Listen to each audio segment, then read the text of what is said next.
Bienvenue à tous dans ce premier épisode de Conseil d'écriture, les auteurs vous disent tout. Je suis Julien N, écrivain, blogueur, auteur de 2 romans, Que ferais-tu si la vie te donnait une seconde chance et Les grandes vacances.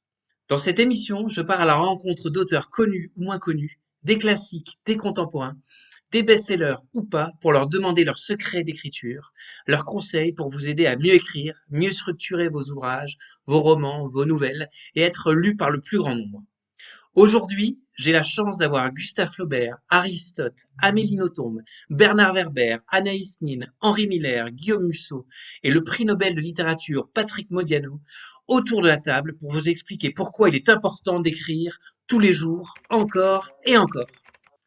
Commençons d'abord par une citation d'Aristote. Oui, ça fait toujours bien de citer un philosophe, ça fait intellectuel, et quand on parle de littérature, il faut toujours avoir cette dimension intellectuelle. Que disait-il, Aristote? Il écrivait, l'excellence est un art que l'on n'atteint que par l'exercice constant. Nous sommes ce que nous faisons de manière répétée. Qu'est-ce que ça veut dire? Ça veut dire que c'est en forgeant que l'on devient forgeron, c'est en écrivant que l'on devient écrivain. Alors la parole est à vous d'abord, Bernard. Qu'en pensez-vous?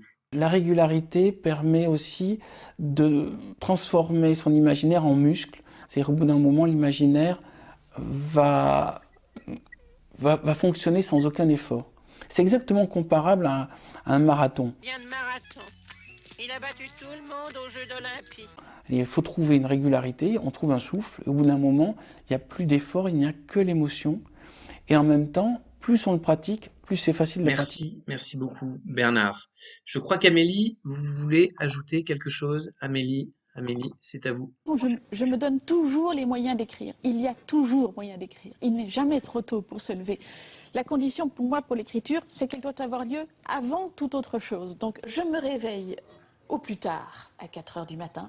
4 heures du matin? Ah oui, Aussitôt levé, c'est tôt. je bois à jeun et d'un trait un demi-litre de thé beaucoup trop fort.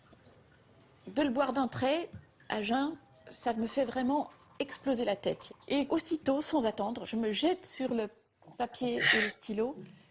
Et c'est comme si le thé ressortait sous forme d'encre dans une espèce de tremblement. Merci beaucoup, Amélie. Qui avons-nous en ligne? Qui donc? Attendez. Patrick Modiano, le prix Nobel de littérature. Attendez. Patrick, c'est à vous, oui. Vous vouliez dire? Si vous écrivez pas pendant 2 jours, après vous êtes découragé. Donc il faut tous les jours. Merci, Patrick. On a été coupé. C'était court, mais en tout cas, on a bien compris qu'il fallait écrire tous les jours, tous les jours, tous les jours. Nous avons également Guillaume Musso sur la ligne. Guillaume, le plus gros vendeur français dans le monde. J'écris très lentement, mais j'écris tous les jours, tous les jours. Je travaille tous les jours, tous les jours. Mais c'est parce que c'est ce que j'aime faire, c'est ce que j'aime faire le plus au monde, tous les jours, Merci, Guillaume. tous les jours, C'était court également. La ligne est assez mauvaise. tous Oui, les jours. comme vous pouvez le voir. Nous avons tous nos invités par Skype, par Facebook, FaceTime. Nous sommes en confinement, bien entendu, donc c'est assez normal. Donc j'espère que vous allez bien malgré le confinement, que vous êtes en bonne santé. Nous pensons à tous ceux qui, en ce moment même, sont en train de se battre contre le coronavirus. Nous avons aussi Anaïs et Henri Miller, je crois, qui voulaient rajouter quelque chose. Alors, Tout ce que j'aime, c'est écrire. Je n'arrête jamais, je ne peux pas m'arrêter. C'est mon plaisir. Et j'écris comme je respire, pour ainsi dire. très belle formule d'Henri Miller. Merci Henri.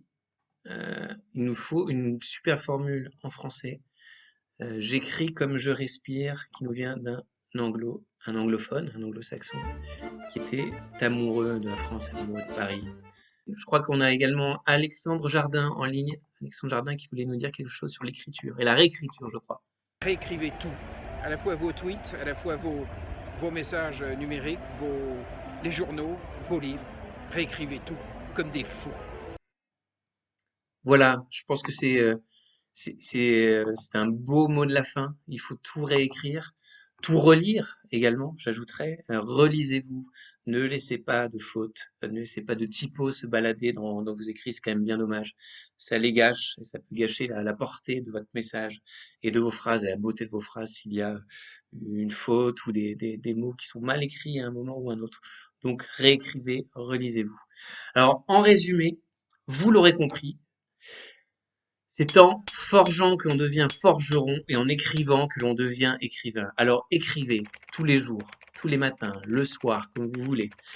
Flaubert, Balzac étaient plutôt du soir. Vous avez vu Amélie Nothomb qui écrit à 4h30 du matin. Alors éteignez-moi à cette vidéo, éteignez-moi à vos téléphones et à vos claviers, à vos stylos, crayons, machines à écrire, comme vous voulez, mais pondez-moi 1 ou 2 ou 3 ou 4 pages, là, maintenant, tout de suite, lancez-vous, n'ayez pas peur. Et pour finir de vous convaincre de la nécessité d'avoir une discipline d'écriture, souvenons-nous ensemble de ces mots de Gustave Flaubert, le grand Flaubert. Soyez réglé dans votre vie et ordinaire comme un bourgeois, afin d'être violent et original dans vos œuvres. Belle écriture et à très vite. Bon, la violence dont parle Flaubert, c'est dans les textes, hein, bien entendu.